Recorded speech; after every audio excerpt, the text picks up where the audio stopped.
ಭಗವದ್ಗೀತೆಯ 18ನೇ ಅಧ್ಯಾಯದಲ್ಲಿ ಕೃಷ್ಣ ಅರ್ಜುನನಿಗೆ ಸನ್ಯಾಸ, ತ್ಯಾಗ ಇವುಗಳ ಬಗ್ಗೆ ತಿಳಿಸ್ಕೊಂಡು ಹೋದ. ಮುಖ್ಯವಾಗಿ ಅಲ್ಲಿ ನಾವು ತಿಳಿಬೇಕಾದದ್ದೇನು ಅಂತ ಹೇಳಿದರೆ, ಒಬ್ಬ ವ್ಯಕ್ತಿ ಭಗವಂತನ ಅನುಗ್ರಹವನ್ನು ಪಡಿಬೇಕು, ಭಗವಂತನ ಬಳಿ ಹೋಗಬೇಕು ಅಂತ ಹೇಳಿದರೆ ಇಲ್ಲಿಯ ಆಸೆಗಳನ್ನು ಬಿಡಬೇಕು. ಆಸೆಗಳನ್ನು ಬಿಡುವುದಷ್ಟೇ ಅಲ್ಲ, ಆ ಆಸೆ ಪೂರ್ವಕವಾದ ಕರ್ಮಗಳು ಅಂದರೆ ಯಾವ ಕರ್ಮಗಳು ಆಸೆಗಾಗಿಯೇ ಇರುವಂಥದ್ದು, ಅದೇ ಕಾಮ್ಯ ಕರ್ಮಗಳು ಅಂತ ಹೇಳ್ತಾರೆ. ಹೀಗೆ ಆಸೆಯನ್ನು ಪೂರ್ಣೆ ಮಾಡಲಿಕ್ಕೆ ಇರುವಂತಹ ಅದು ಇಲ್ಲಿ ಆಸೆಗಳು. ಸಾಯುವುದಕ್ಕಿಂತ ಮುಂಚೆ ನಮ್ಮ ಏನು ಆಸೆಗಳಿದೆ, ಇದನ್ನೇ ಪೂರ್ಣೆ ಮಾಡಲಿಕ್ಕೆ ಇರುವಂತಹ ಯಾವ ಕರ್ಮಗಳಿದೆ ಅದನ್ನು ಬಿಡಬೇಕು ಅಂತ ತಿಳಿಸಿದ ಕೃಷ್ಣ. ಅದರೊಟ್ಟಿಗೆ ಇನ್ನೊಂದು ಇವಾಗ ಮುಖ್ಯವಾದ ವಿಷಯವನ್ನು ತಿಳಿಸ್ತಾ ಇದ್ದಾನೆ. ಹೌದು, ಆಸೆ ಬಿಡಬೇಕು. ಅದರೊಟ್ಟಿಗೆ ನಾನೇ ಮಾಡ್ತಾ ಇದ್ದೇನೆ ಅನ್ನುವುದನ್ನು ಬಿಡಬೇಕು. ಅದೇ ಅಹಂಕಾರವನ್ನು ಬಿಡಬೇಕು. ಹೇಗೆ ಅಹಂಕಾರವನ್ನು ಬಿಡೋದು? ನಾನೇ ಮಾಡ್ತಾ ಇರುವುದು ಅನ್ನುವುದನ್ನು ಹೇಗೆ ಬಿಡಬೇಕು? ಮತ್ತು ನಾನೂ ಮಾಡ್ತಾ ಇದ್ದೇನಷ್ಟೇ, ಇದು ಇರಬೇಕಾದದ್ದು ಒಳಗೆ ಅಂತ ಹೇಳಿದರೆ, ಒಳಗೆ ದೇವರು ಮಾಡಿಸ್ತಾ ಇದ್ದಾನೆ, ಆ ಮಾಡಿಸ್ತಾ ಇರುವುದನ್ನು ನಾನು ಮಾಡ್ತಾ ಇದ್ದೇನೆ ಅಂತ ಈ ರೀತಿ ತಿಳ್ಕೊಳ್ಬೇಕಾದದ್ದು. ಯಾಕೆ ಈ ರೀತಿ ತಿಳ್ಕೊಳ್ಬೇಕು ಅಂತ ಹೇಳಿದರೆ, ಯಾವುದೇ ಒಂದು ಕರ್ಮವನ್ನು ನಾನಾಗಿ ಮಾಡಲಿಕ್ಕೆ ಸಾಧ್ಯ ಇಲ್ಲ. ಯಾಕೆ ಸಾಧ್ಯ ಇಲ್ಲ ಅದನ್ನು ಕೃಷ್ಣ ಹೇಳ್ತಾನೆ. ನೋಡು, ಒಂದು ಕರ್ಮದ ಹಿಂದೆ ನಾವೇನೇ ಒಂದು ಕೆಲಸ ಮಾಡ್ತೇವೆ ಅಂತ ಹೇಳಿದರೆ ಅದರ ಹಿಂದೆ ಎಷ್ಟೆಲ್ಲ ಕಾರಣಗಳಿದೆ, ಅದನ್ನು ಹೇಳ್ತೀನಿ ಕೇಳು ಅಂತ ಕೃಷ್ಣ ಹೇಳ್ತಾನೆ. ಪಂಚೈತಾನಿ ಮಹಾಬಾಹು ಕಾರಣಾನಿ ನಿಬೋಧಮೆ ಸಾಂಖ್ಯೇ ಕೃತಾಂತೆ ಪ್ರೋಕ್ತಾನಿ ಸಿದ್ಧಯೇ ಸರ್ವಕರ್ಮಣ. ಯಾವುದೇ ಒಂದು ಕರ್ಮ ಸರ್ವಕರ್ಮಣ, ಎಲ್ಲ ಕರ್ಮಗಳ ಸಿದ್ಧಿಗಾಗಿ ನಾವು ಏನು ಕೆಲಸ ಮಾಡ್ತೇವೆ ಆ ಎಲ್ಲ ಕೆಲಸವೂ ಸಿದ್ಧಿಸಬೇಕು. ಸಿದ್ಧಿಸುವುದು ಅಂತ ಹೇಳಿದ್ರೇನು? ಕೊನೆ ಮುಟ್ಟಬೇಕು, ಗುರಿ ಮುಟ್ಟಬೇಕು. ನಾವು ಯಾವ ಉದ್ದೇಶವನ್ನು ಇಟ್ಟುಕೊಂಡು ಆ ಕರ್ಮವನ್ನು ಮಾಡ್ತಾ ಇದ್ದೇವೋ ಆ ಉದ್ದೇಶ ಪೂರ್ಣ ಆಗಬೇಕು ನಮಗೆ. ಹಾಗಾಗಬೇಕು ಅಂತ ಹೇಳಿದರೆ ಅದರ ಹಿಂದೆ 5 ಕಾರಣಗಳಿರ್ತದೆ ಅಂತ ಹೇಳ್ತಾನೆ ಕೃಷ್ಣ. ಈ 5 ಕಾರಣಗಳು ಸರಿಯಾಗಿ ದೊರೆತರೆ ಮಾತ್ರ ಯಾವುದೇ ಒಂದು ಕರ್ಮದಲ್ಲಿ ನಾವು ಸಕ್ಸಸ್ ಆಗ್ತೇವೆ, ಯಶಸ್ವಿ ಆಗ್ತೇವೆ. ಇಲ್ಲದಿದ್ರೆ ಸಾಧ್ಯ ಇಲ್ಲ. ಅದನ್ನು ಇದು ಎಲ್ಲಿ ಹೇಳಲ್ಪಟ್ಟಿದೆ ಅಂತ ಹೇಳಿದರೆ, ಸಾಂಖ್ಯೇ ಕೃತಾಂತೆ ಪ್ರೋಕ್ತಾನಿ. ಸಾಂಖ್ಯ ಕೃತಾಂತ, ಸಾಂಖ್ಯ ಸಿದ್ಧಾಂತ ಅಂತ. ಸಾಂಖ್ಯ ಅಂತ ಹೇಳಿದರೆ ಕಪಿಲನಾಗಿ ಭಗವಂತ ಅವತಾರ ಮಾಡಿ ಬಂದ, ಕಪಿಲ ವಾಸುದೇವನಾಗಿ ನಾರಾಯಣನ ಅವತಾರ ಮಾಡಿ ಬಂದು ತನ್ನ ಮಹಾತ್ಮೆಯನ್ನು, ತನ್ನನ್ನು ಪಡೆಯುವ ವಿಧಾನವನ್ನೆಲ್ಲ ದೇವರು ತಿಳಿಸ್ಕೊಂಡು ಹೋದ. ಯಾಕಂದರೆ ದೇವರ ಬಗ್ಗೆ ತಿಳಿಸ್ತೇ ಇದ್ದರೆ ನಮಗೆ ಗೊತ್ತಾಗೋದೇ ಇಲ್ಲ ಅವನು ಏನು, ಅವನನ್ನು ಪಡೆಯುವುದು ಹೇಗೆ ಅಂತ. ಅದಕ್ಕೆ ಸಾಂಖ್ಯ ಅಂತ ಕರೀತಾರೆ. ಸಮ್ಯಕ್ಖ್ಯಾಯತೆ, ಎಲ್ಲಿ ಭಗವಂತ ಚೆನ್ನಾಗಿ ತಿಳಿಸಲ್ಪಡ್ತಾನೋ ಅಂತಹ ಸಾಂಖ್ಯ ಸಿದ್ಧಾಂತ. ಕೃತಾಂತ ಅಂದರೆ ಸಿದ್ಧಾಂತ ಅಂತ ಹೇಳಿದ್ರೇನು ಅಂತ ಹೇಳಿದರೆ, ಯಾವುದು ಅಂತ್ಯದಲ್ಲಿ ಸಿದ್ಧವಾಗಿದೆಯೋ ಅದನ್ನು ಸಿದ್ಧಾಂತ ಅಥವಾ ಕೃತಾಂತ ಅಂತ ಕರೀತಾರೆ. ಅಂತ ಹೇಳಿದರೆ ಅಂತ್ಯದಲ್ಲಿ ಸಿದ್ಧವಾಗಿದೆ ಅಂತ ಹೇಳಿದರೆ ಇದು ಹೀಗೆ ಅಂತ, ಅಂದರೆ ಜಡ್ಜ್ಮೆಂಟ್ ಅಂತ ಹೇಳ್ತೀವಲ್ವ, ಹಾಗೆ ಮೊದಲೆಲ್ಲ ಚರ್ಚೆ ನಡೀತದೆ. ಅದು ಹಾಗೋ ಇದು ಹಾಗೋ ಹೀಗೋ, ಅದು ಸರಿಯೋ ಇದು ಸರಿಯೋ, ಈ ರೀತಿ ನಾನಾ ವಿಧವಾಗಿ ಚರ್ಚೆ ನಡೆದು ಕಡೆಗೆ ಜಡ್ಜ್ಮೆಂಟ್, ತೀರ್ಪು ನೀಡಲ್ಪಡ್ತದೆ. ಇದು ಹೀಗೇನೆ ಅಂತ.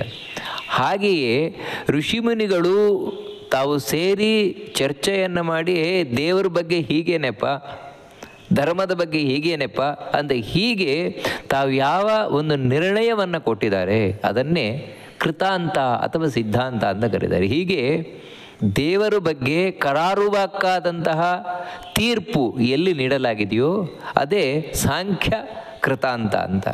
ಅಂತಹ ಸಾಂಖ್ಯ ಸಿದ್ಧಾಂತದಲ್ಲಿ ಪ್ರೋಕ್ತಾನಿ ಹೇಳಲ್ಪಟ್ಟಿವೆ. ಏನು ಹೇಳಲ್ಪಟ್ಟಿದೆ ಅಂದರೆ, ಏತಾನಿ ಪಂಚ ಕಾರಣಾನಿ, ಈ 5 ಕಾರಣಗಳು. ಈ 5 ಕಾರಣಗಳು ಅಂತ ಹೇಳಿದರೆ ಈಗ ನಾನು ಸದ್ಯದಲ್ಲಿ ನನಗೆ ಹೇಳಲಿಕ್ಕಿದ್ದೇನೆ. ಈ 5 ಕಾರಣಗಳು ಮುಖ್ಯ. ಯಾವುದಕ್ಕೆ ಅಂತ ಹೇಳಿದರೆ, ನಾವು ಯಾವುದೇ ಒಂದು ಕರ್ಮದಲ್ಲಿ ಯಶಸ್ವಿಯನ್ನು ಕಾಣಬೇಕಾದರೆ, ಅದರ ಗುರಿಯನ್ನು ಮುಟ್ಟಬೇಕಾದರೆ ನಮಗೆ ಈ 5 ಬೇಕಾಗ್ತದೆ. ಅದ್ಯಾವುದು? ಮೇ ನಿಬೋಧ, ನಾನು ಹೇಳ್ತೇನೆ ಕೇಳಿವಾಗ ಅಂತ ಕೃಷ್ಣ ಹೇಳ್ತಾ ಇದ್ದಾನೆ. ಅಂದರೆ ನಾನು ಹೇಳ್ತಾ ಇದ್ದೇನೆ ಕೇಳು ಅಂತ ಹೇಳಿದರೆ ಕಿವಿಗೊಟ್ಟು ಕೇಳು.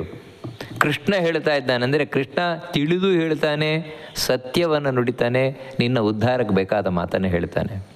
ಮಹಾಬಾಹು ಅಂತ ಅರ್ಜುನನನ್ನು ಕೃಷ್ಣ ಕರೀತಾ ಇದ್ದಾನೆ. ತುಂಬು ತೋಳಿನವನೇ, ಗಟ್ಟಿಮುಟ್ಟಾದ ತೋಳುಳ್ಳವನೇ, ಇದನ್ನು ಯಾಕೆ ಕೃಷ್ಣ ಹೇಳ್ತಾ ಇದ್ದಾನೆ ಅಂದರೆ ನೀನು ಕ್ಷತ್ರಿಯ ಅಂತ ನೆನಪಿಸ್ಲಿಕ್ಕೋಸ್ಕರ. ಕ್ಷತ್ರಿಯನ ತೋಳು ಗಟ್ಟಿಮುಟ್ಟಾಗಿರಬೇಕು. ಹಿಂದೆ ಕ್ಷತ್ರಿಯನ ಗುರುತಿಸ್ತಾ ಇದ್ದದೇ ತೋಳಿನಿಂದಷ್ಟೇ, ಬ್ರಾಹ್ಮಣನನ್ನು ಮುಖದಿಂದ, ಕ್ಷತ್ರಿಯನನ್ನು ತೋಳಿನಿಂದ, ವೈಶ್ಯನನ್ನು ಅವನ ತೊಡೆಯಿಂದ, ಶೂದ್ರನನ್ನು ಕಾಲಿನಿಂದ, ಅಂದರೆ ಅವನ ಕಾಲಿನಿಂದ ಎಷ್ಟು ಗಟ್ಟಿ ಇದೆ ಅಂತ. ಹಾಗೆ ನೀನು ಕ್ಷತ್ರಿಯನಾದವನು ಅಲ್ಲ, ಕ್ಷತ್ರಿಯನಾದವನು ನೀನು ಗಟ್ಟಿಮುಟ್ಟಾದ ತೋಳುಳ್ಳವನು. ಯಾಕಿಲ್ಲಿ ಕೃಷ್ಣ ನೆನಪು ಮಾಡ್ತಾ ಇದ್ದಾನೆ ಅಂತ ಹೇಳಿದ್ರೆ, ನೀನು ಕ್ಷತ್ರಿಯನಾಗಿ ಕ್ಷತ್ರಿಯ ಕರ್ಮದಲ್ಲಿ ಸಿದ್ಧಿಯನ್ನು ಪಡಿಬೇಕು ಅಂತ ಹೇಳಿದರೆ ಈ 5 ನಿನಗೆ ಗೊತ್ತಿರಬೇಕು. ಇಲ್ದಿರೆ ಸಿದ್ಧಿ ಪಡೀಲಿಕ್ಕಾಗೋದಿಲ್ಲ, ನಿನ್ನಲ್ಲಿ ಯಶಸ್ವಿ ಆಗುವುದಿಲ್ಲ. ಅದಕ್ಕೆ ಹೇಳ್ತಾ ಇದ್ದೇನೆ ಅನ್ನುವ ಸೂಚನೆಯನ್ನು ಕೊಡ್ತಾ ಯಾವುದು ಆ 5 ಕಾರಣಗಳು ಅದನ್ನು ತಿಳಿಸ್ತಾನೆ. ಅಧಿಷ್ಠಾನಂ ತಥಾ ಕರ್ತ ಕರಣಂಚ ಪೃಥಕ್ ವಿಧಂ ವಿವಿಧಾಶ್ಚ ಪೃಥಕ್ ಚೇಷ್ಟಾ ದೈವಂ ಚೈವಾತ್ರ ಪಂಚಮಂ. ಮೊದಲನ ಕಾರಣ ಅಧಿಷ್ಠಾನಂ.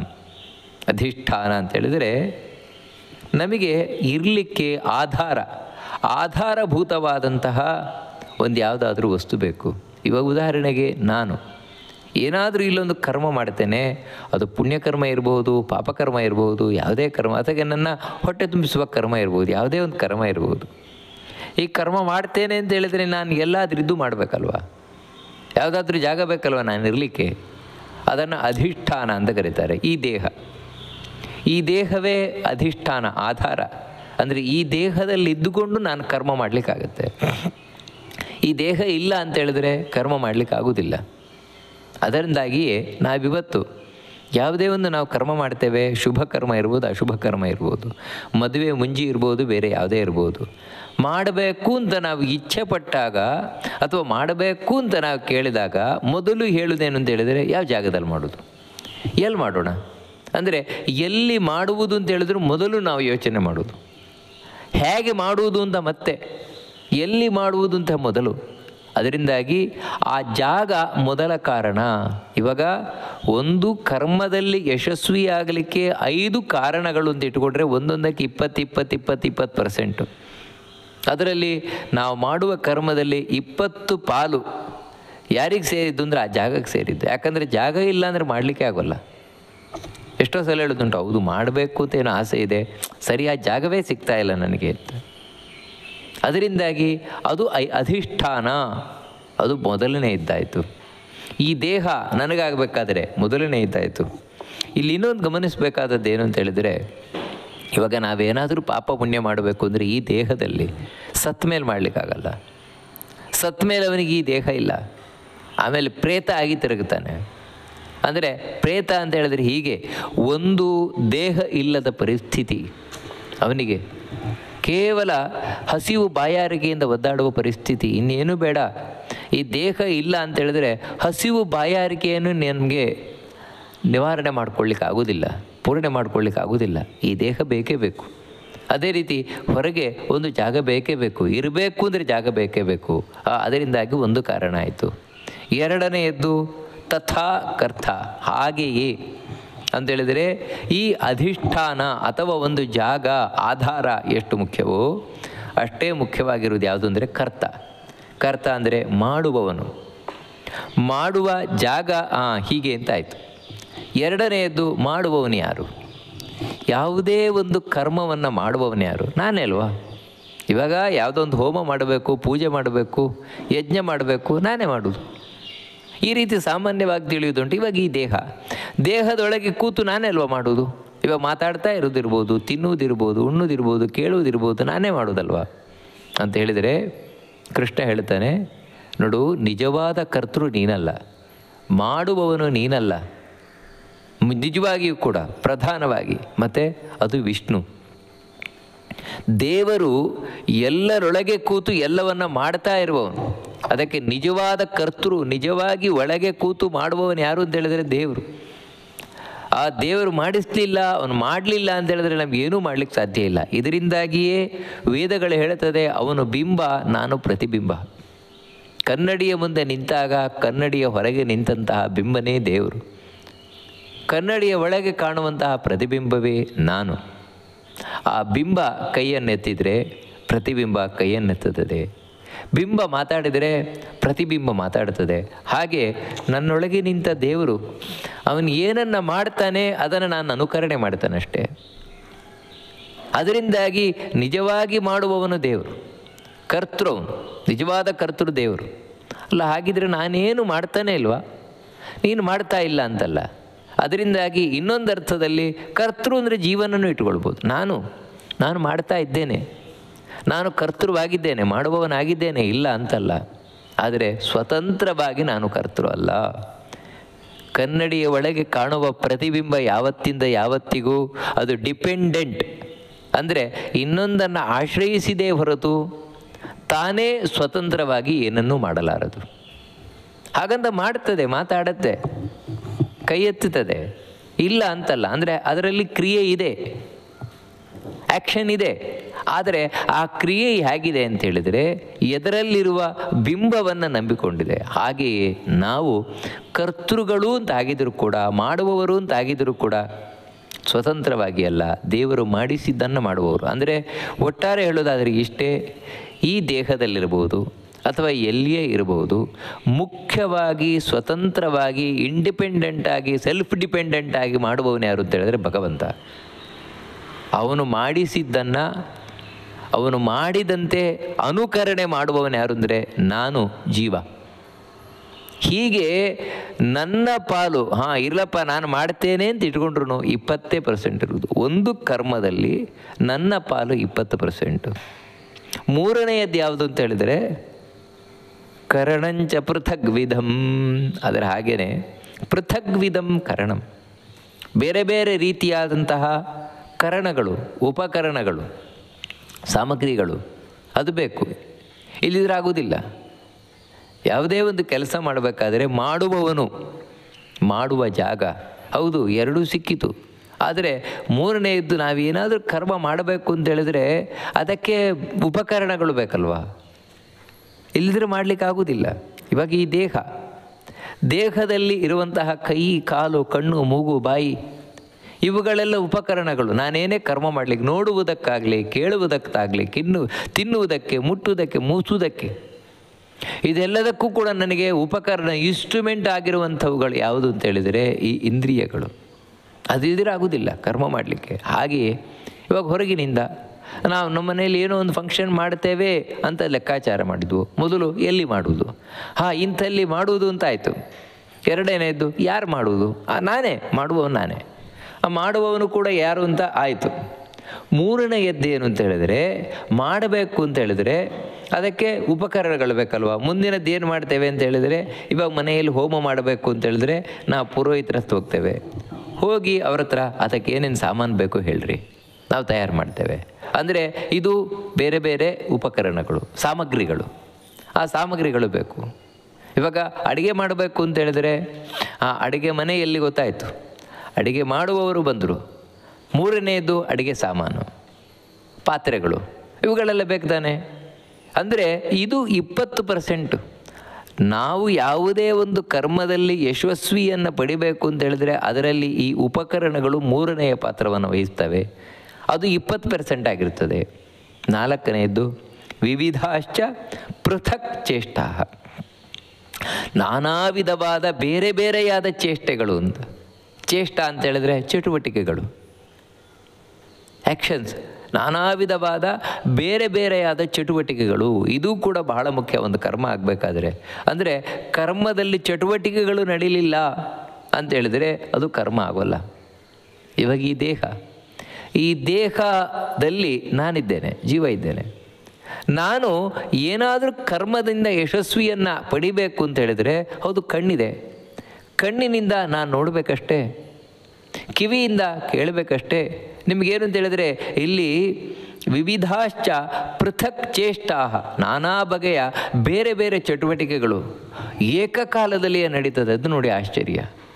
ಏಕಕಾಲದಲ್ಲಿಯೇ ನಾನಾ ವಿಧವಾದ ಚಟುವಟಿಕೆಗಳು ನಮ್ಮಿಂದ ನಡಿಬೇಕು ಒಂದು ಕರ್ಮ ಆಗಬೇಕಾದರೆ. ಇಲ್ದಿದ್ರೆ ಆಗೋದಿಲ್ಲ. ನಿಮಗೆ ಉದಾಹರಣೆಗೆ ಹೇಳಬೇಕಾದ್ರೆ ಈ ಭಗವದ್ಗೀತೆ ಉಪನ್ಯಾಸವನ್ನು ನಾನು ಮಾಡ್ತಾ ಇದ್ದೇನೆ ಅಂತ ಹೇಳಿದರೆ ಅದರಲ್ಲಿ ಬರೀ ನನ್ನ ಬಾಯಿ ಮಾತ್ರ ಕೆಲಸ ಮಾಡ್ತಾ ಇರುವಂಥದ್ದಲ್ಲ. ಹೌದು, ಬಾಯಿ ಮುಖ್ಯವಾಗಿ ಕೆಲಸ ಮಾಡ್ತಾ ಇದೆ. ಅದರೊಟ್ಟಿಗೆ ಕಣ್ಣು ಕೂಡ ಕೆಲಸ ಮಾಡ್ತಾ ಇದೆ, ಕಿವಿಯೂ ಕೂಡ ಕೆಲಸ ಮಾಡ್ತಾ ಇದೆ. ಅಲ್ಲ, ಕಣ್ಣೇನು ಕೆಲಸ ಮಾಡ್ತಾ ಇದೆ ಅಂತ ಹೇಳಿದ್ರೆ ನೋಡ್ತಾ ಇದೆ. ಅದು ಭಗವದ್ಗೀತೆಯನ್ನು ಅಥವಾ ಬೇರೆ ಏನನ್ನು ಅಥವಾ ಉಪನ್ಯಾಸ ಮಾಡಬೇಕಾದ್ರೆ ಎದುರಲ್ಲಿ ಯಾಕೆ ಕೂತಿರಬೇಕು?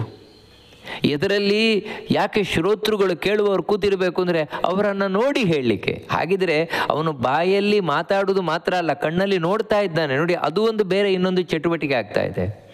ಅಷ್ಟಲ್ಲದೆ ಇವನು ಭಗವದ್ಗೀತೆ ಹೇಳ್ತಾ ಇದ್ದಾನಲ್ವ, ಅದು ಇವನು ಕಿವಿ ಕೇಳದೇ ಇದ್ದರೆ, ಇವನು ಹೇಳುವುದು ಇವನು ಕಿವಿ ಕೇಳದೇ ಇದ್ದರೆ ಸರಿಯಾಗಿ ಭಗವದ್ಗೀತೆ ಬರೋಲ್ಲ ಅವನಿಂದ.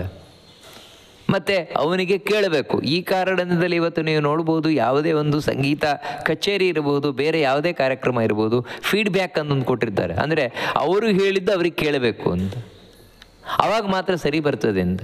ಅಂದರೆ ಕಿವಿಯಿಂದ ಕೇಳ್ತಾ ಇದ್ದಾನೆ, ಮನಸ್ಸಿನಿಂದ ಯೋಚಿಸ್ತಾ ಇದ್ದಾನೆ. ಹೀಗೆ ಏಕಕಾಲದಲ್ಲಿಯೇ ನಾನಾ ವಿಧವಾದಂತಹ ಬೇರೆ ಬೇರೆ ಚಟುವಟಿಕೆಗಳು ನಡೀತದಲ್ವ. ನಿಮಗೆ ಉದಾಹರಣೆಗೆ ಹೇಳುವುದಾದರೆ, ಇನ್ನೊಂದು ಉದಾಹರಣೆ, ಇವಾಗ ಒಬ್ಬ ಹೋಮ ಮಾಡ್ತಾರೆ.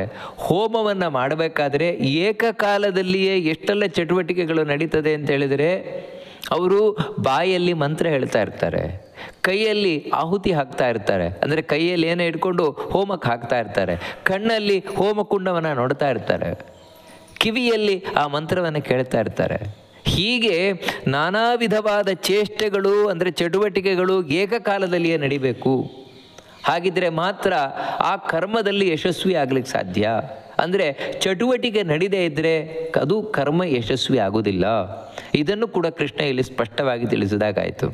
ಇವಾಗ ಅಡಿಗೆಯವರು ಅಡಿಗೆ ಕೋಣೆಗೆ ಬಂದರು, ಸಾಮಾನೆಲ್ಲ ಸಿಕ್ಕಿತು, ಪಾತ್ರೆ ಪಗಡೆಗಳೆಲ್ಲ ಸಿಕ್ಕಿತು.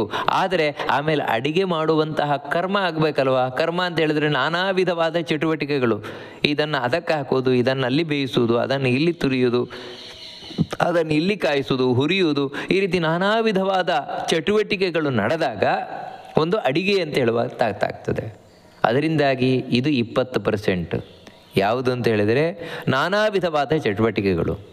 ಇಷ್ಟಿದ್ದು 5ನೆಯದ್ದೊಂದಿದೆ, ಅದೇ ದೈವಂ ಚೈವಾತ್ರ ಪಂಚಮಂ.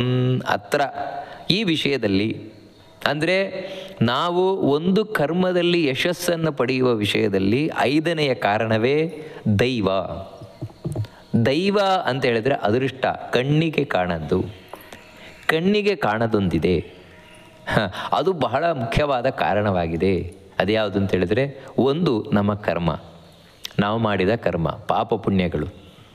ಆ ಪಾಪ ಪುಣ್ಯಕ್ಕನುಗುಣವಾಗಿ ಒಂದು ಕರ್ಮದಲ್ಲಿ ಯಶಸ್ವಿ ಆಗ್ತೇವೆ, ಯಶಸ್ವಿ ಆಗದೇ ಹೋಗ್ತೇವೆ. ಎಷ್ಟೋ ಸಲ ಆಗೋದು ಹಾಗೇನೆ. ನಾನು ಎಲ್ಲ ತಯಾರು ಮಾಡ್ಕೊಳ್ತೇನೆ, ಮಾಡಲಿಕ್ಕೂ ಎಲ್ಲವನ್ನೂ ಮಾಡ್ತೇನೆ, ಆದರೆ ಕಡೆಗಾಗಬೇಕಾದ್ರೆ ಸರಿಯಾಗಿ ಆಗೋದಿಲ್ಲ. ಉದಾಹರಣೆಗೆ ಅಡಿಗೆಯವರು ಬಂದರು, ಅಡಿಗೆ ಕೋಣೆಯನ್ನು ನೋಡಿದರು, ಅಡಿಗೆ ಸಾಮಾನುಗಳು ಬಂತು. 3ನೇ ಕಾರಣ. ಮೊದಲನೇದು ಅಡಿಗೆಯ ಕೋಣೆ, ಅಂದರೆ ಎಲ್ಲಿ ನಾವು ಮಾಡಬೇಕೋ ಅದು ಅಧಿಷ್ಠಾನ, ಮಾಡುವವರು ಅಡಿಗೆಯವರು 2ನೇವರು. 2ನೇ ಕಾರಣ. 3ನೇಯದ್ದು ನಾನಾ ವಿಧವಾದ ಉಪಕರಣಗಳು ಬಂದಿದೆ, ಪಾತ್ರೆಗಳು ಬಂದಿದೆ, ಸಾಮಾನು ಬಂದಿದೆ, ತರಕಾರಿ ಬಂದಿದೆ, ಎಲ್ಲ ಬಂದಿದೆ. 4ನೇಯದ್ದು ವಿವಿಧಾತ ಪೃಥಕ್ಚೇಷ್ಟ. ಆ ಅಡಿಗೆಯವರು ತರಕಾರಿ ಹೆಚ್ಚಿ ಆಯಿತು, ಬೇಯಿಸಿ ಆಯಿತು, ಉಪ್ಪು ಹುಳಿ ಖಾರ ಎಲ್ಲ ಮಾಡಿ ಆಯಿತು, ಅಡಿಗೆ ಎಲ್ಲವೂ ಹಾಗೆ ಆಯಿತು. ಆದರೆ 5ನೆಯ ಕಾರಣ ಎಷ್ಟು ಮುಖ್ಯ ಅಂತ ಹೇಳಿದರೆ, ಇಷ್ಟೆಲ್ಲ ಮಾಡಿಯೂ ಕೂಡ ಅಡುಗೆ ರುಚಿಯಾಗದೇ ಇದ್ದರೆ ಇಷ್ಟು ಮಾಡಿಯೂ ಪ್ರಯೋಜನ ಇಲ್ಲ. ಅದರಿಂದಾಗಿ 5ನೇಯದ್ದು ಇನ್ನೊಂದು ಮುಖ್ಯವಾದ ಕಾರಣ. ಅದು ಹೇಗ್ರಿ? ರುಚಿ ಆಗುವುದು, ರುಚಿ ಆಗದೇ ಇರುವುದು ಅವ್ರ ಕೈಯಲ್ಲಿದೆಯಾ? ಅಡುಗೆಯವ್ರ ಕೈಯಲ್ಲಿದೆಯಾ? ಮತ್ತು ಯಾರ ಕೈಯಲ್ಲಿದೆ? ಅಡುಗೆಯವ್ರ ಕೈಯಲ್ಲಿಲ್ಲ ಅಂದರೆ ಮತ್ತೆ ಯಾರ ಕೈಯಲ್ಲಿದೆ? ಅದೇ ಹೇಳ್ತಾ ಇರುವುದು ದೈವ ಅಂತ. ಅದಿರುವುದು ದೈವದ ಕೈಯಲ್ಲಿ. ದೈವ ಅಂತ ಹೇಳಿದರೆ ನಮ್ಮ ಅದೃಷ್ಟ, ನಮ್ಮ ಪಾಪ ಪುಣ್ಯಗಳು. ನಮ್ಮ ಪಾಪ ಪುಣ್ಯಗಳಿಗೆ ಅನುಗುಣವಾಗಿಯೇ ಕಡೆಗೆ ಎಲ್ಲವೂ ಸಿಗುವಂಥದ್ದು. ನಾವು ಏನೇ ಮಾಡಲಿ, ಏನೇ ತರಲಿ, ಎಲ್ಲೇ ಮಾಡಲಿ, ಕಡೆಗೆ ನಮ್ಮ ಅದೃಷ್ಟವೇ ಅಲ್ಲಿ ಕೆಲಸ ಮಾಡೋದು. ಅಂದರೆ ಹಿಂದಿನ ಜನ್ಮಗಳ ಪುಣ್ಯ ಇದೆಯಾ, ಒಂದು ಕೆಲಸ ಚೆನ್ನಾಗಾಗುತ್ತೆ. ಹಿಂದಿನ ಜನ್ಮಗಳ ಪುಣ್ಯ ಇಲ್ವಾ, ಪಾಪ ಇದೆಯಾ, ಆ ಕೆಲಸ ಹಾಳಾಗೋಗುತ್ತೆ. ಒಟ್ಟಿಗೆ ಈ 5ನೇಯದ್ದು ಒಂದು ಮುಖ್ಯವಾದ ಪಾತ್ರವನ್ನು ವಹಿಸ್ತದೆ. ಅಂದರೆ ಅದರದ್ದು ಎಷ್ಟು ಪರ್ಸೆಂಟೇಜ್ ಅಂದರೆ 20%. ಅದು 20% ತನ್ನ ಕಾರ್ಯವನ್ನು ವಹಿಸ್ತದೆ. ಹೀಗೆ 5 ಕಾರಣ. ದೈವ ಅಂತ ಹೇಳೋದಕ್ಕೆ ಇನ್ನೊಂದು ಅರ್ಥವೂ ಇದೆ. ಏನಂತ ಹೇಳಿದರೆ, ನಾವು ಎರಡನೆಯ ಕಾರಣವಾದ ಕರ್ತ ಅಂತ ಹೇಳಿದ್ದಾವೆ. ಕರ್ತ ಅಂದರೆ ಜೀವ ಅಂತ ನಾವು ಇಟ್ಕೊಂಡು ಅಂತ ಹೇಳಿದರೆ, ಮೊದಲನೆಯದಾಗಿ ನಮಗೆ ಒಂದು ಜಾಗ ಬೇಕು, ಜಾಗದಲ್ಲಿ ಮಾಡಲಿಕ್ಕೆ ಒಬ್ಬ ಜೀವ ಬೇಕು, ಆಮೇಲೆ ನಾನಾ ವಿಧವಾದ ಉಪಕರಣಗಳು ಬೇಕು, ನಾಲ್ಕನೆಯದು ನಾನಾ ವಿಧವಾದ ಚಟುವಟಿಕೆಗಳು ನಡೀಬೇಕು. ಇಷ್ಟೆಲ್ಲ ಇದ್ದು ದೈವ ಅಂತ ಹೇಳಿದರೆ ಇನ್ನೊಂದು ಅರ್ಥದಲ್ಲಿ ದೇವರ ಇಚ್ಛೆ.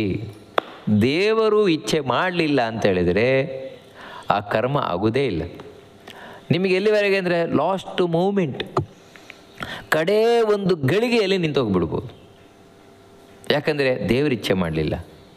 ಇದಕ್ಕೆ ನಿಮಗೆ ಒಳ್ಳೆಯ ಉದಾಹರಣೆ ಅಂತ ಹೇಳಿದರೆ ರಾಮಾಯಣದಲ್ಲಿ ಬರುವ ಒಂದು ಘಟನೆ.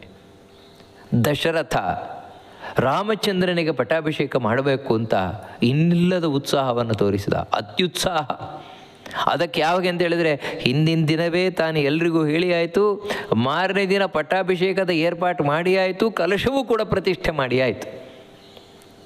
ಅಂದರೆ ನೋಡಿ, ಅವನು ಹೇಳಿದಾಗೆ ಅಧಿಷ್ಠಾನ ತಥಾಕರ್ತ ಕರಣಂಚ ಪೃಥಕ್ ವಿಧಂ ವಿವಿಧಾಚ ಪೃಥಕ್ ಚೇಷ್ಟ ಎಲ್ಲವೂ ಆಗಿದೆ.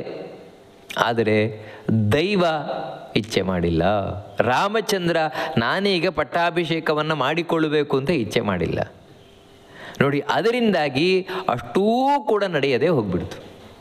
ಯಾಕೆ ಅಂತ ಹೇಳಿದರೆ, ಅಲ್ಲಿ ರಾಮಚಂದ್ರ ಇಚ್ಛೆ ಮಾಡಿಲ್ಲ, ನಾನೀಗ ಪಟ್ಟಾಭಿಷೇಕ ಮಾಡಿಕೊಳ್ಬೇಕು ಅಂತ. ಅದರಿಂದಾಗಿ ಎಲ್ಲವೂ ಹಾಗೇ ನಿಂತೋಯ್ತು. ಮತ್ತೆ ನಾವು ನೋಡ್ಲಿಕ್ಕೆ ಹೋದರೆ ಕೈಕೇಯಿ, ನನ್ನ ಮಗನಿಗೆ ನಾನು ಹೇಗಾದರೂ ರಾಜ್ಯ ಕೊಡಿಸಲೇಬೇಕು, ಅವಳು ಕೂಡ ಈ ರೀತಿ ಇನ್ನಿಲ್ಲದ ಪ್ರಯತ್ನವನ್ನು ಮಾಡಿದ್ಲು. ಇಲ್ಲಿ ನಾವು ಏನು ನೋಡ್ತೇವೆ, ಈ ಎಲ್ಲ ಕಾರಣಗಳನ್ನು ನಾವು ಕೈಕೇಯಿಯಲ್ಲಿ ನೋಡ್ತೇವೆ. ನನ್ನ ಮಗನಿಗೆ ರಾಜ್ಯ ಸಿಗಬೇಕು, ಮೊದಲವಳು ಇಚ್ಛೆ ಪಟ್ಲು, ಅದಕ್ಕಾಗಿ ನಾನು ಪ್ರಯತ್ನ ಪಡಬೇಕು, ಪ್ರಯತ್ನವನ್ನು ಪಟ್ಲು. ಅದಕ್ಕಾಗಿ ನಾನಾ ವಿಧವಾದ ಉಪಕರಣಗಳು, ಅಂದರೆ ಅದಕ್ಕೋಸ್ಕರ ತಾನು ಸಿಟ್ಟಿನಿಂದ ಕೂಡಿದ್ದಾಗಲಿ, ಬಾಯಿಯಿಂದ ಬೈಯುವುದಾಗಲಿ ಇದೆಲ್ಲ ಮಾಡಿದ್ಲು. ಪೃಥಕ್ ನಾನಾ ವಿಧವಾದ ಚಟುವಟಿಕೆಗಳು ತೋರಿಸಿದ್ಲು, ಏನು ಮಾಡಬೇಕು ಎಷ್ಟೆಲ್ಲ ಹರಸಾಹಸವನ್ನು ಮಾಡಿದ್ಲು. ಆದರೆ ಐದನೆಯದ್ದಾದ ಭಗವಂತನ ಇಚ್ಛೆ ಒಂದು ಇರಲಿಲ್ಲ. ಅದಕ್ಕಾಗಿ ಭರತ ಸಿಂಹಾಸನದಲ್ಲಿ ಕೂರ್ಲಿಕ್ಕೆ ಆಗಲೇ ಇಲ್ಲ. ಕಡೆಗೆ ಮೂರನೇದಾಗಿ ಭರತನನ್ನು ನೋಡಿ. ಭರತ ನಾನು ರಾಮಚಂದ್ರನನ್ನ ಸಿಂಹಾಸನದಲ್ಲಿ ಕೂರಿಸಲೇಬೇಕು ಅಂತ ತಾನು ಕೂಡ ಹಠ ತೊಟ್ಟ.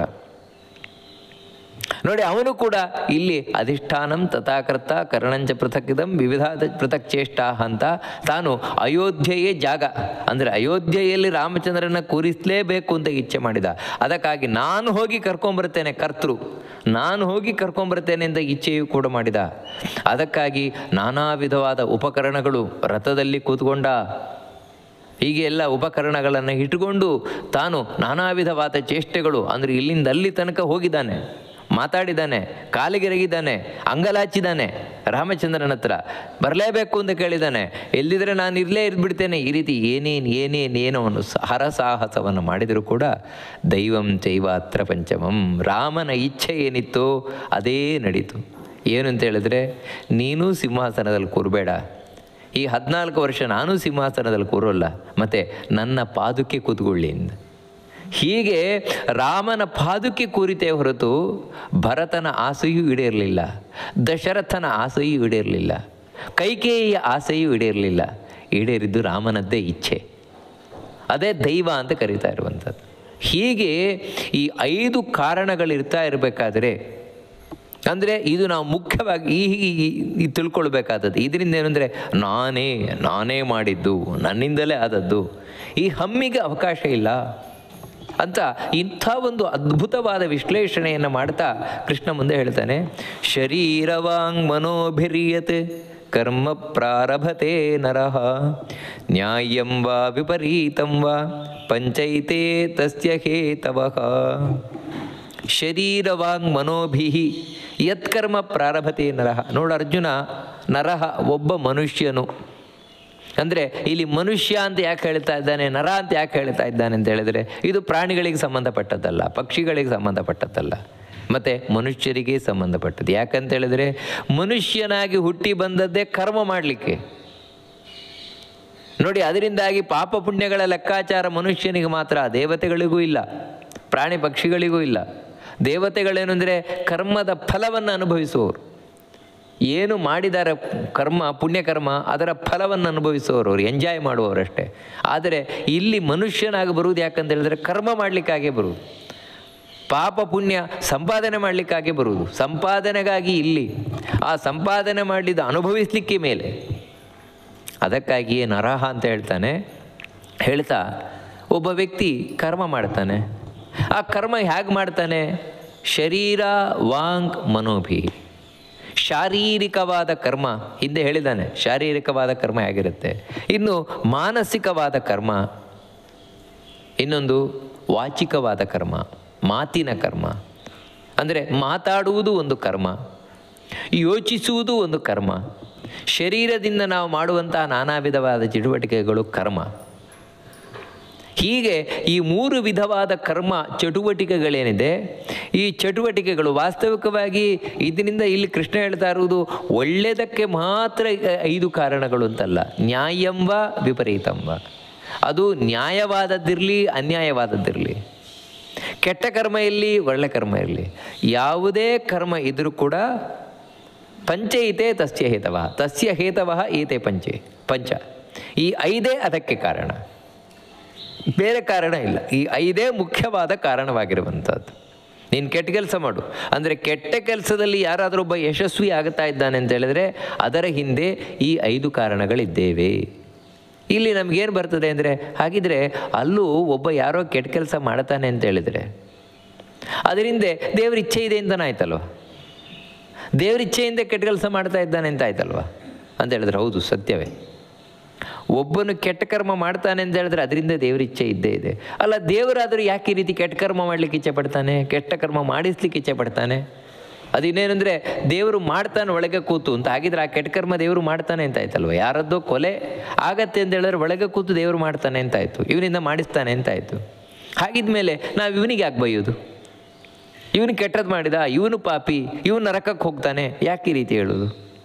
ದೇವರೇ ಮಾಡಿದ್ದಲ್ವ, ದೇವರೇ ಮಾಡಿಸಿದ್ದಲ್ವ, ಅದರಿಂದ ದೇವರಿಗೆ ಬರಬೇಕಲ್ವ. ನೋಡಿ, ಸಾಮಾನ್ಯವಾಗಿ ಈ ಪ್ರಶ್ನೆ ನಮಗೆ ಬಂದೇ ಬರ್ತದೆ. ಇಲ್ಲಿ ನಾವು ತಿಳ್ಕೊಳ್ಬೇಕಾದದ್ದು ಏನಂತ ಹೇಳಿದರೆ, ಹೌದು ದೇವರು ಮಾಡಿಸ್ತಾ ಇದ್ದಾನೆ ಅಂತ ಹೇಳೋದು ಸರಿಯೇ, ದೇವರು ಮಾಡ್ತಾ ಇದ್ದಾನೆ ಅನ್ನೋದು ಸರಿಯೇ, ಯಾವುದೇ ಒಂದು ಕೆಟ್ಟ ಕರ್ಮವನ್ನು ಕೂಡ. ಆದರೆ ವಿಷಯ ಏನು ಅಂತ ಹೇಳಿದರೆ, ಅದು ಕೆಟ್ಟ ಕರ್ಮ ಹೇಗಾಗತ್ತೆ? ಕೆಟ್ಟ ಕರ್ಮ ಆಗುವುದು ಹೊರಗಿನ ಕರ್ಮದಿಂದಲ್ಲ, ಮತ್ತು ಒಳಗಿನ ಭಾವನೆಯಿಂದ. ಚಾಕು ಹಾಕುವುದೇ ಕೆಟ್ಟ ಕೆಲಸ ಅಲ್ಲ. ಆಪರೇಷನ್ ಮಾಡಲಿಕ್ಕೆ ಡಾಕ್ಟ್ರು ಹೊಟ್ಟೆಗೆ ಚಾಕುವನ್ನು ಹಾಕಿದಾಗ ಅವನನ್ನು ಪಾಪಿ ಅಥವಾ ಕೆಟ್ಟ ಕರ್ಮ ಮಾಡಿದವನು ಅಂತ ಯಾರೂ ಹೇಳಲ್ಲ. ಯಾಕಂತ ಹೇಳಿದರೆ ಅವನು ಯಾವ ಉದ್ದೇಶದಿಂದ ಹೊಟ್ಟೆಗೆ ಚಾಕು ಹಾಕ್ತಾ ಇದ್ದಾನೆ ಅಂದರೆ, ಹೊಟ್ಟೆಯಲ್ಲಿ ಏನೋ ರೋಗ ಇದೆ ಅದನ್ನು ಸರಿಪಡಿಸಲಿಕ್ಕೋಸ್ಕರ. ಅಂದರೆ ಅವನನ್ನು ನಾನು ಬದುಕಿಸಬೇಕು ಎನ್ನುವ ಉದ್ದೇಶದಿಂದಾಗಿ ರೋಗಿಗೆ ಚಾಕುವನ್ನು ಹಾಕ್ತಾ ಇರುವುದರಿಂದಾಗಿ ಆ ಚಾಕು ಹಾಕುವ ಕೆಟ್ಟ ಕೆಲಸವೂ ಕೂಡ ಅದು ಒಳ್ಳೆ ಕೆಲಸ. ಅದೇ ಡಾಕ್ಟ್ರು, ಅವನಿಗೇನು ರೋಗ ಇಲ್ಲ, ರುಜಿನ ಇಲ್ಲ, ಏನೂ ಇಲ್ಲ. ಮತ್ತೇನು ಅಂದರೆ ದ್ವೇಷದಿಂದ ಇವನನ್ನು ಕೊಲ್ಲಬೇಕು, ಯಾಕಂತೇಳಿದ್ರೆ ಇವನು ನನಗೆ ಹಾಗೆ ಮಾಡಿದ್ದಾನೆ, ಹೀಗೆ ಮಾಡಿದ್ದಾನೆ ಅಂತ ಹೀಗೆ ದ್ವೇಷದಿಂದ ಚಾಕು ಹಾಕ್ತಾನೆ ಅಂತ ಹೇಳಿದ್ರೆ ಆಗಲೂ ಆಪ್ರೇಷನ್ ಮಾಡಲಿಕ್ಕೆ ಅಂತ ಹೇಳಲಿಕ್ಕಾಗತ್ತಾ? ಇಲ್ಲ. ಮತ್ತೇನು ಅಂದರೆ ಅವನು ದ್ವೇಷದಿಂದ ಕೊಲ್ಲಬೇಕು ಅಂತ ಹಾಕ್ತಾ ಇರುವುದರಿಂದಾಗಿ ಅದು ಕೆಟ್ಟ ಕರ್ಮವೇ ಆಗುತ್ತೆ. ಹೀಗೆ ಮನಸ್ಸಿನ ಭಾವನೆ ಮುಖ್ಯವಾಗಿರುತ್ತದೆ. ಹೊರಗಿನ ಕರ್ಮದೊಟ್ಟಿಗೆ ದೇವರಿಗೆ ಯಾರಿಗೇ ಆಗಲಿ, ಇವಾಗ ಒಳಗೆ ಕೂತು ದೇವರು ಚಾಕು ಹಾಕ್ತಾನೆ, ಜೀವನಿಂದ ಚಾಕು ಹಾಕಿಸ್ತಾನೆ. ದೇವರು ಚಾಕು ಹಾಕುವುದು ಒಳ್ಳೆಯ ಉದ್ದೇಶದಿಂದಲೇ. ದೇವರಿಗೆ ಯಾರಲ್ಲೂ ದ್ವೇಷ ಇಲ್ಲ, ಯಾರಲ್ಲೂ ಅಸೂಯೆ ಇಲ್ಲ, ಯಾರಲ್ಲಿ ಅತಿಯಾದ ಪ್ರೀತಿಯೂ ಇಲ್ಲ. ಮತ್ತೇನೆಂದರೆ ಅವರವರ ಕರ್ಮಕ್ಕೆ ಫಲವನ್ನು ಕೊಡುವ ತೀರ್ಪುಗಾರನಂತೆ ದೇವರು ವರ್ತನೆ ಮಾಡ್ತಾನೆ. ಅದರಿಂದಾಗಿ ಅದು ದೇವರ ವಿಷಯದಲ್ಲಿ ಪಾಪಕರ್ಮ ಆಗುವುದೂ ಇಲ್ಲ, ದೇವರಿಗೆ ಪಾಪ ಬರುವುದೂ ಇಲ್ಲ. ಆದರೆ ಜೀವ ಹಾಗಲ್ಲ. ಯಾವ ಜೀವ ಇದ್ದಾನೆ, ಯಾವ ನಾನು ಅಂತ ಹೇಳ್ತೇನಲ್ವ, ನಾನು ಏನಾದರೂ ಮಾಡ್ತೇನೆ ಅಂತ ಹೇಳಿದ್ರೆ, ಯಾರಿಗಾದರೂ ಚಾಕು ಹಾಕ್ತೇನೆ ಅಂತ ಹೇಳಿದ್ರೆ ಅದರ ಹಿಂದೆ ದ್ವೇಷ ಇರ್ತದೆ, ಕೋಪ ಇರ್ತದೆ. ಅಂದರೆ ಅವನ ಬಗ್ಗೆ ಕೆಟ್ಟ ಭಾವನೆ ಇರ್ತದೆ. ಕೆಟ್ಟ ಭಾವನೆ ಇರುವುದರಿಂದಾಗಿ ನಮಗೆ ಪಾಪ ಒಂದೇ ಕೆಲಸದಲ್ಲಿ. ದೇವರಿಗೆ ಆ ಕೆಟ್ಟ ಭಾವನೆ ಇಲ್ಲದೆ ಅವನ ಬಗ್ಗೆಯೂ ಒಳ್ಳೆಯ ಭಾವನೆ, ಅವನು ಒಳ್ಳೆಯವನಾಗಬೇಕಪ್ಪ, ಒಳ್ಳೆಯದಾಗಬೇಕು ಅಂತ ಇಚ್ಛೆ ಇರ್ತಾ ಇರೋದ್ರಿಂದಾಗಿ ದೇವರಿಗೆ ಪಾಪ ಬರೋದಿಲ್ಲ. ಇದನ್ನು ನಾವಿಲ್ಲಿ ಮುಖ್ಯವಾಗಿ ತಿಳ್ಕೊಳ್ಬೇಕಾದದ್ದು. ಹೀಗೆ ಕೆಟ್ಟ ಕೆಲಸ ಇರ್ಬೋದು, ಒಳ್ಳೆಯ ಕೆಲಸ ಇರ್ಬೋದು, ಯಾವುದೇ ಈ 5 ಕಾರಣಗಳಿಂದ ಕೂಡಿಕೊಂಡೇ ನಡೆಯುವಂಥದ್ದು. ಸರಿ, ಇದರಿಂದ ಏನಿವಾಗ? ಅದಕ್ಕೆ ಕೃಷ್ಣ ಹೇಳ್ತಾನೆ, ತತ್ರೈವಂ ಸತಿ ಕರ್ತಾರಂ ಆತ್ಮಾನಂ ಕೇವಲಂತು ಯಃ ಪಶ್ಯತ್ಯ ಕೃತ ಬುದ್ಧಿತ್ವಾತ್ ನ ಸ ಪಶ್ಯತಿ ದುರ್ಮತಿ. ತತ್ರ ಏವಂ ಸತಿ. ನೋಡು ಅರ್ಜುನ, ಈ ವಿಷಯದಲ್ಲಿ ಹೀಗಿರಬೇಕಾದ್ರೆ, ಅಂದರೆ ಇಷ್ಟು ವಿಷಯಗಳಿರಬೇಕಾದ್ರೆ, ಸತ್ಯಸಂಗತಿ ಈ ರೀತಿ ಇರಬೇಕಾದ್ರೆ, ಯಹ ಕೇವಲಂ ಆತ್ಮಾನಂ ಕರ್ತಾರಂ ಮನ್ಯತೆ ಏತು, ಯಾರಾದರೂ ಅಂದರೆ ಯಾವ ವ್ಯಕ್ತಿಯಾದರೂ ಕೇವಲಂ ಆತ್ಮಾನಂ ಕರ್ತಾರಂ ಮನ್ಯತೆ, ನಾನೇ ಕರ್ತೃ ಅಂತ ತಿಳ್ಕೊಳ್ತಾನೋ, ಕೇವಲಂ ಆತ್ಮಾನಂ ಅಂತ ಹೇಳುವ ಮೂಲಕ ನನಗಿಂತ ಬೇರೆಯಾಗಿ ಯಾರೂ ಇಲ್ಲ ಮಾಡುವವರು, ನಾನೇ ಎಲ್ಲ ಮಾಡುವವನು, ಹೀಗೆ ಯಾರು ತಿಳ್ಕೊಳ್ತಾನೋ ಅವನ ಬಗ್ಗೆ ಕೃಷ್ಣ ಏನು ಹೇಳ್ತಾನೆ ಅಂತ ಹೇಳಿದ್ರೆ, ಅಕೃತ ಬುದ್ಧಿತ್ವಾತ್ ನ ಸ ಪಶ್ಯತಿ ದುರ್ಮತಿ. ನಿಜವಾಗಲೂ ಕೂಡ ಇವನು ನೋಡಲ್ಲ, ಇವನು ನೋಡುವುದಿಲ್ಲ. ಅವನು ಏನನ್ನು ನೋಡುವುದಿಲ್ಲ ಅಂತ ಹೇಳಿದ್ರೆ, ಇವನು ಒಳ್ಳೆಯದನ್ನು ಜೀವನದಲ್ಲಿ ನೋಡುವುದಿಲ್ಲ, ಸುಖವನ್ನು ನೋಡುವುದಿಲ್ಲ, ಇವನು ಜೀವನದಲ್ಲಿ ನೆಮ್ಮದಿಯನ್ನು ನೋಡುವುದಿಲ್ಲ. ಕಡೆಗಂತೂ ಈ ಬದುಕು ಯಾವುದಕ್ಕಾಗಿ ಬಂದಿದೆಯೋ ಅಂತ ಭಗವಂತನನ್ನು ನೋಡುವುದಿಲ್ಲ ಇವನು. ಯಾಕೆ? ಕಾರಣ ಏನು? ಬರೀ ನಾನು ಮಾಡ್ತಾ ಇದ್ದೇನೆ, ನಾನೇ ಮಾಡ್ತಾ ಇದ್ದೇನೆ ಅಂತ ತಿಳ್ಕೊಂಡು ಕೂಡಲೇ ಇಷ್ಟೆಲ್ಲ ಆಗ್ಬಿಡ್ತದ, ಜೀವನದಲ್ಲಿ ಸುಖವೇ ಸಿಗದೆ ಹೋಗ್ಬಿಡ್ತದ, ನಮಗೆ ದುಃಖವೇ ಆಗ್ಬಿಡ್ತದ ಅಂತ ಹೇಳಿದರೆ ಕೃಷ್ಣ ಹೇಳ್ತಾನೆ, ಖಂಡಿತವಾಗಿಯೂ ಕೂಡ ಯಾವ ವ್ಯಕ್ತಿ ಒಳಗಿನಿಂದ ನಾನೇ ಮಾಡ್ತಾ ಇರುವುದು, ನನ್ನಿಂದಲೇ ಆಗ್ತಾ ಇರುವುದು, ಇದಕ್ಕೇನು ಕಾರಣ ಅಂದರೆ ನಾನೇ ದೇವರು, ಅಹಂ ಬ್ರಹ್ಮಾಸ್ಮಿ. ಮುಖ್ಯ ಇದು ಒಳಗೆ ಮನುಷ್ಯನಿಗೆ ಅಹಂಕಾರಕ್ಕೆ ಒಳಗೆ ಕೂತಿರುವುದೇನು ಅಂತ ಹೇಳಿದ್ರೆ, ನಾನು ದೇವರು ಎನ್ನುವ ಭಾವನೆ, ಐ ಆಮ್ ಗ್ರೇಟ್ ಒಳಗೆ ಕೂತಿರ್ತದೆ. ಈ ರೀತಿ ಇರಲಿಕ್ಕೆ ಕಾರಣ ಏನಂದರೆ ಅಕೃತ ಬುದ್ಧಿತ್ವಾತ್. ತುಂಬ ಚಂದವಾದ ಉದಾಹರಣೆಯನ್ನು ಕೃಷ್ಣ ಹೇಳ್ತಾನೆ. ನಿಜವಾಗಿಯೂ ಕೂಡ ಈ ರೀತಿ ಆಗಲಿಕ್ಕೆ ಕಾರಣ ಏನಂತ ಹೇಳಿದ್ರೆ ಅಕೃತ ಬುದ್ಧಿ ಅವನು ಅಂತ. ಅಕೃತ ಬುದ್ಧಿ ಅಂತ ಹೇಳಿದ್ರೆ ಅವನ ಬುದ್ಧಿಯನ್ನು ಸರಿ ಮಾಡಿಕೊಂಡೇ ಇಲ್ಲ, ಅವನ ಬುದ್ಧಿಯನ್ನು ಬೆಳವಣಿಗೆ ಮಾಡಿಕೊಂಡೇ ಇಲ್ಲ, ಅದಕ್ಕೆ ಈ ರೀತಿ ಆಗ್ತಾ ಇದೆ.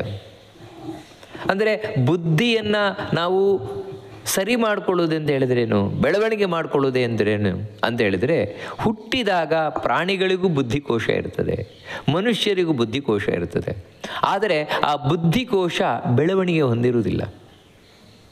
ಅದರಿಂದಾಗಿ ನಾವು ಮಕ್ಕಳಿಗೆ ಹೇಳ್ದೆ, ಮಕ್ಕಳು ಬುದ್ಧಿ ಇಲ್ಲ ಅಂತ. ಬುದ್ಧಿ ಇಲ್ಲ ಅಂತ ಹೇಳಿದ್ರೆ ಅರ್ಥ ಏನು? ಬೆಳವಣಿಗೆ ಹೊಂದಿಲ್ಲ. ಬುದ್ಧಿಕೋಶ ಇದೆ, ಬೆಳವಣಿಗೆ ಹೊಂದಿಲ್ಲ. ಯಾಕಂದರೆ ಬುದ್ಧಿಕೋಶ ಬೆಳವಣಿಗೆ ಹೊಂದುವುದು ಜ್ಞಾನದಿಂದ, ಕೇಳುವುದರಿಂದ. ನಾವು ಕೇಳಬೇಕು, ಕೇಳಿದ್ದನ್ನು ಮನನ ಮಾಡಬೇಕು. ಈ ರೀತಿ ನಮ್ಮೊಳಗಿನ ಜ್ಞಾನವನ್ನು ಯಾವಾಗ ಹೆಚ್ಚೆಚ್ಚು ಮಾಡ್ಕೊಂಡು ಹೋಗ್ತೇವೆ, ಆಗ ನಮ್ಮ ಬುದ್ಧಿ ಬೆಳವಣಿಗೆಯನ್ನು ಹೊಂದುತ್ತದೆ. ಯಾರು ತಾನು ಕೇಳೇ ಇಲ್ಲ, ದೇವರ ಬಗ್ಗೆ ಕೇಳಿಲ್ಲ, ಧರ್ಮದ ಬಗ್ಗೆ ಕೇಳಿಲ್ಲ, ಪಾಪ ಪುಣ್ಯದ ಬಗ್ಗೆ ಕೇಳಿಲ್ಲ, ಒಟ್ಟಾರೆ ಅಧ್ಯಾತ್ಮದ ಗಂಧ ಗಾಳಿಯೂ ಇಲ್ವೋ, ಕೇಳೇ ಇಲ್ವೋ, ಅವನೇ ಅಕೃತ ಬುದ್ಧಿ. ಅಂಥವರೇ ಈ ರೀತಿ ಅಹಂಕಾರಿಗಳಾಗಿರೋದು. ಅಥವಾ ಇನ್ನೊಂದೇನು ಅಂತ ಹೇಳಿದ್ರೆ, ಕೇಳುವುದು ಮುಖ್ಯ ಅಷ್ಟೇ ಅಲ್ಲ, ಕೇಳಿದ್ದು ಯಾವಾಗ ಉಪಯೋಗಕ್ಕೆ ಬರ್ತದೆ ಅಂತ ಹೇಳಿದ್ರೆ ಸರಿಯಾದ ಸಮಯಕ್ಕೆ ಸರಿಯಾದ ನಿರ್ಧಾರ ತಗೊಂಡಾಗಷ್ಟೆ. ನಿಜವಾಗಿಯೂ ಕೂಡ ನಮಗೆ ಜ್ಞಾನದ ಉಪಯೋಗ ಇರುವುದೇ ಅದಕ್ಕೋಸ್ಕರ. ಇವಾಗ ಒಬ್ಬ ವ್ಯಕ್ತಿ, ಒಬ್ಬ ಹುಡುಗ, ವಿದ್ಯಾರ್ಥಿ ಯಾಕೆ ಓದಬೇಕು, ವರ್ಷ ಇಡೀ ಯಾಕೆ ಓದಬೇಕು ಅಂತ ಹೇಳಿದ್ರೆ ಓದುವುದರಿಂದಲೇ ಮಾರ್ಕ್ ಬರ್ತದೆ ಅಂತಲ್ಲ, ಮತ್ತು ಅವನು ಏನು ಓದ್ತಾನೆ ಅದನ್ನು ಎಕ್ಸಾಮಿನೇಷನಲ್ಲಿ ಬರೀಬೇಕು, ಬರೀಲಿಕ್ಕೋಸ್ಕರ ಓದುವುದು. ಅವನು ಅಯ್ಯೋ ನಾನು ವರ್ಷ ಇಡೀ ಓದಿದ್ದೇನೆ, ಅದಕ್ಕೆ ನಾನು 100 ಮಾರ್ಕು ಕೊಡಬೇಕು, ಕೇಳಲ್ಲ. ನೀನು ಏನು ಓದಿದ್ಯಾ ಅಂತ ಹೇಳೋದು 3 ಗಂಟೆ ಬರೀತೀಯಲ್ಲ ಎಕ್ಸಾಮಿನೇಷನಲ್ಲಿ, ಅಲ್ಲಿ ಗೊತ್ತಾಗತ್ತೆ ಅಂತ ಹೇಳ್ತಾರೆ. ಅದೇ ರೀತಿ ನಾವು ಏನು ಕೇಳಿದ್ದೇವೆ, ಜೀವನದಲ್ಲಿ ಏನು ಕೇಳಿರ್ತೇವೆ, ದೇವರ ಬಗ್ಗೆ ಆಗಲಿ ಧರ್ಮದ ಬಗ್ಗೆ ಆಗಲಿ, ಏನು ನಾವು ಯೋಚನೆ ಮಾಡಿರ್ತೇವೆ, ನಾನಾ ಜನರ ಹತ್ರ ನಾನಾ ವಿಧ ಪ್ರಶ್ನೆಗಳನ್ನು ಮಾಡಿರ್ತೇವೆ ದೇವರ ಬಗ್ಗೆ ಧರ್ಮದ ಬಗ್ಗೆ ಎಲ್ಲ, ಇದೆಲ್ಲ ಯಾವಾಗ ಉಪಯೋಗಕ್ಕೆ ಬರುತ್ತೆ ಅಂತ ಹೇಳಿದರೆ ನಮ್ಮ ಜೀವನದಲ್ಲಿ ಯಾವಾಗ ನಾವು ನಿರ್ಧಾರ ತಗೊಳ್ಬೇಕು, ಇದು ಮಾಡಬೇಕು ಇದು ಮಾಡಬಾರ್ದು ಅಂತ, ಅಲ್ಲಿ ನಮಗೆ ಈ ಬುದ್ಧಿ ಉಪಯೋಗಕ್ಕೆ ಬರಬೇಕು. ಇಲ್ಲದ್ರೆ ಉಪಯೋಗ ಇಲ್ಲ. ಯಾಕೆ ಈ ಮಾತನ್ನು ಹೇಳ್ತಾ ಇದ್ದಾರೆ ಅಂತ ಹೇಳಿದರೆ, ಎಷ್ಟೋ ಜನ ತಿಳಿದವರೇ, ದೇವರ ಬಗ್ಗೆ ತಿಳಿದವರೇ, ಧರ್ಮದ ಬಗ್ಗೆ ತಿಳಿದವರೇ, ಇನ್ನು 100 ಜನರಿಗೆ ಉಪದೇಶ ಕೊಡುವವರೇ ತಾವೇ ದಾರಿ ತಪ್ಪಿರ್ತಾರೆ, ತಾವೇ ಅಹಂಕಾರಿಗಳಾಗಿರ್ತಾರೆ. ಕಾರಣ ಏನು ಅಂತ ಹೇಳಿದರೆ, ಅವರು ಬರೀ ಕೇಳಲಿಕ್ಕೆ ಕೇಳಿದರು, ಹೇಳಿದರು ಹೊರತು ಆ ನಿರ್ಧಾರ ತಗೊಳ್ಬೇಕಾದ್ರೆ ಸರಿಯಾಗಿ ತಗೊಂಡಿಲ್ಲ, ಜೀವನದಲ್ಲಿ ಸರಿಯಾದ ನಿರ್ಧಾರವನ್ನು ತಗೊಂಡಿಲ್ಲ. ಇಲ್ಲಪ್ಪ ದೇವರು ಮಾಡಿಸ್ತಾನೆ, ನಾವಲ್ಲ ಮಾಡುವುದು, ನಾವಲ್ಲ, ಆ ರೀತಿ ಇಲ್ಲ. ಮತ್ತು ಒಳಗಿನಿಂದ ನಾನೇ ಮಾಡಿದ್ದು, ನಾನು ದೊಡ್ಡ ವಿದ್ವಾಂಸ, ನಾನು ದೊಡ್ಡ ಜ್ಞಾನಿ, ನೋಡಿ ಈ ರೀತಿ ಒಳಗೆ ಕೂರ್ತಿತ್ತು ಅಂತ ಹೇಳಿದ್ರೆ ಹೊರಟೋಯ್ತು. ಇದು ಅಕೃತ ಬುದ್ಧಿ. ಈ ರೀತಿ ಅಕೃತ ಬುದ್ಧಿತ್ವಾತ್ ಅವರು ಬುದ್ಧಿಯನ್ನು ಬೆಳವಣಿಗೆ ಮಾಡಿಕೊಂಡಿಲ್ಲ. ಯಾಕೆ ಅಂತ ಹೇಳಿದ್ರೆ ದುರ್ಮತಿ. ನೋಡಿ, ಅವರು ಯಾಕೆ ತಮ್ಮ ಬುದ್ಧಿಯನ್ನು ಚೆನ್ನಾಗಿ ಬೆಳವಣಿಗೆ ಮಾಡಿಕೊಂಡಿಲ್ಲ, ಬುದ್ಧಿಯನ್ನು ಸರಿ ಮಾಡಿಕೊಂಡಿಲ್ಲ ಅಂತ ಹೇಳಿದರೆ ಅವರು ದುರ್ಮತಿ, ಕೆಟ್ಟ ಮನಸ್ಸುಳ್ಳವರು. ಅದಕ್ಕೆ ಈ ರೀತಿಯಾಗಿದೆ ಅವರಿಗೆ. ಅಂದರೆ ಕೆಟ್ಟ ಮನಸ್ಸು ಅಂತ ಹೇಳಿದ್ರೆ ಆಸೆ ಏನು, ಕಾರಣ ಏನು ಅಂದರೆ ಮನಸ್ಸಿನಲ್ಲಿ ಕೆಟ್ಟ ಕೆಟ್ಟ ಆಸೆಗಳು ಕೂತಿದೆ.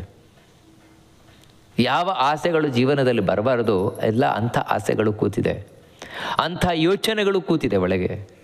ಅದರಿಂದಾಗಿ ಏನು ಅಂತ ಹೇಳಿದ್ರೆ ಬುದ್ಧಿ ಬೆಳವಣಿಗೆಗೆ ಬಿಡ್ತಾ ಇಲ್ಲ. ದುರ್ಮತಿ ಅಂತ ಹೇಳಿದ್ರೆ ಎರಡು. ಒಂದೇನು ಅಂತ ಹೇಳಿದ್ರೆ ಈ ರೀತಿ ಒಳಗಿನಿಂದ ಕಾಮ, ಕ್ರೋಧ, ಲೋಭ, ಮೋಹ, ಮದ, ಮತ್ಸರ ಎಲ್ಲ ತಿಳ್ಕೊಂಡಿರುವುದು, ಸಿಟ್ಟು, ನಾನಾ ವಿಧವಾದ ಆಸೆಗಳು, ಹೊಟ್ಟೆ ಕಿಚ್ಚು, ಇವುಗಳೆಲ್ಲ ಒಳಗೆ ಕೂತಿತ್ತು ಅಂತ ಹೇಳಿದರೆ ನಿಮಗೆ ಜ್ಞಾನ ಸಂಪಾದನೆ ಮಾಡಲಿಕ್ಕೆ ಬಿಡೋಲ್ಲ, ಬುದ್ಧಿ ಸರಿಯಾಗಲಿಕ್ಕೆ ಬಿಡೋಲ್ಲ. ಅಥವಾ ಇನ್ನೊಂದೇನು ಅಂತ ಹೇಳಿದರೆ ಕೆಲವರು ಇರ್ತಾರೆ, ಬುದ್ಧಿ ಬೆಳವಣಿಗೆಯೇ ಆಗೋದಿಲ್ಲ, ವಯಸ್ಸು ಮಾತ್ರ ಬೆಳವಣಿಗೆ ಆಗ್ತಾ ಇರ್ತದೆ ಅಷ್ಟೇ. ವಯಸ್ಸು ಬೆಳವಣಿಗೆ ಆದರೂ ಬುದ್ಧಿ ಬೆಳವಣಿಗೆ ಆಗೋಲ್ಲ. ಕಾರಣ ಅಂದರೆ ಅದು ದುರ್ಮತಿ. ಮನಸ್ಸು ಕೆಟ್ಟೋಗಿರೋದು ಕಾರಣ ಏನು? ಮನಸ್ಸು ಕೆಟ್ಟೋಗಿದೆ ಅಂದರೆ ತಮೋಗುಣದಿಂದ ಕೂಡ್ಕೊಂಡಿದೆ ಮನಸ್ಸು. ಏನು ತಮೋಗುಣ ಅಂತ ಹೇಳಿದರೆ ಸೋಮಾರಿತನ, ಲೇಸಿನೆಸ್.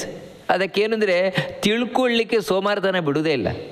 ಅಯ್ಯೋ ಏನು ಕೇಳಿ ಏನು ಉದ್ಧಾರ ಆಗಬೇಕಾಗಿದೆ, ಅಯ್ಯೋ ಬಿಡಿ ಅದೆಲ್ಲ ಅಂದರೆ ಕೇಳುವುದಕ್ಕೂ ಸೋಮಾರಿತನ. ಈ ರೀತಿ ಅಜ್ಞಾನಕ್ಕೆ ಇನ್ನೊಂದು ಕಾರಣ ಈ ಸೋಮಾರಿತನದಿಂದ. ಹಾಗಂದರೆ ಇವನಿಗೆ ದ್ವೇಷ, ಅಸೂಯೆ ಅಲ್ಲ, ದ್ವೇಷ, ಅಸೂಯೆ, ಸಿಟ್ಟು ಇಂಥದ್ದೆಲ್ಲ ಏನಿಲ್ಲ, ಅದೊಂದು ರೀತಿ. ಇದೇನು ಅಂತ ಹೇಳಿದ್ರೆ ಸೋಮಾರಿತನ ಮತ್ತು ಮೈಗಳ್ಳತನ. ಇವುಗಳಿಂದಾಗಿ ದುರ್ಮತಿಯಾಗಿರ್ತಾನೆ. ಇವನು ಕೂಡ ಬುದ್ಧಿ ಬೆಳವಣಿಗೆಯನ್ನು ಮಾಡಿಕೊಳ್ಳೋದಿಲ್ಲ. ಆ ಕಾರಣದಿಂದಾಗಿಯೇ ನಾನೇ ಎಲ್ಲ ಮಾಡ್ತಾ ಇರೋದು, ನನ್ನಿಂದಲೇ ಎಲ್ಲ ಆಗ್ತಾ ಇರೋದು, ನಾನೇ ದೊಡ್ಡ ಮನುಷ್ಯ, ಈ ರೀತಿ ತಿಳ್ಕೊಂಡಿರ್ತಾನೆ ಅಂತ ಕೃಷ್ಣ ಸ್ಪಷ್ಟವಾಗಿ ಈ ನಮ್ಮ ಒಳಗೆ ಕೂತ ಅಹಂಕಾರಕ್ಕೆ ಏನು ಕಾರಣ ಅಂದರೆ ಈ ವಿಶ್ಲೇಷಣೆ ಏನಿದೆ ತುಂಬ ಚಂದವಾದ ವಿಶ್ಲೇಷಣೆ. ನಮ್ಮ ಒಳಗೆ ಕೂತ ಈ ಅಹಂಕಾರಕ್ಕೆ ಏನು ಕಾರಣ, ಆ ಅಹಂಕಾರವನ್ನು ಹೊಡೆದೋಡಿಸಬಹುದು ಯಾವ ರೀತಿಯಿಂದ ಅಂದರೆ ಈ 5ರ ವಿಮರ್ಶೆ ಮಾಡಿದಾಗ ಅಯ್ಯೋ ಇಷ್ಟಿರಬೇಕಾದ್ರೆ ನಾನು ಎಲ್ಲಿದ್ದೇನೆ, ನಾನೊಂದು 20% ಅಷ್ಟೇ. 20%, 100%ನಲ್ಲಿ 20% ನಾನಾಗಿದ್ದುಕೊಂಡು ಹಾರಾಡಲಿಕ್ಕೆ ಏನಿದೆ ನಂದು, ಈ ರೀತಿ ತಿಳ್ಕೊಂಡಾಗ ಅಹಂಕಾರ ಬಿಡಲಿಕ್ಕೆ ಸಾಧ್ಯ ಇದೆ. ಇದನ್ನು ತಿಳಿಸ್ಕೊಂಡು ಹೋಗ್ತಾನೆ. ಅಷ್ಟು ಮಾತ್ರ ಅಲ್ಲ, ಈ ರೀತಿ ಈ ಅಹಂಕಾರವನ್ನು ಬಿಡುವುದರಿಂದ ಏನು ಲಾಭ ಇದೆ ಅದನ್ನು ಮುಂದಿನ ಶ್ಲೋಕದಲ್ಲಿ ತಿಳಿಸ್ತಾನೆ. ಅದೇನು ಅಂತ ಮುಂದೆ ನೋಡೋಣ ಅಂತ ಹೇಳ್ತಾ ಈ ಉಪನ್ಯಾಸವನ್ನು ಮಧ್ವಾಂತರ್ಗತ ಭಗವಂತನಿಗೆ ಅರ್ಪಣೆಯನ್ನು ಮಾಡೋಣ. ಶ್ರೀಕೃಷ್ಣ ಅರ್ಪಣಮಸ್ತು.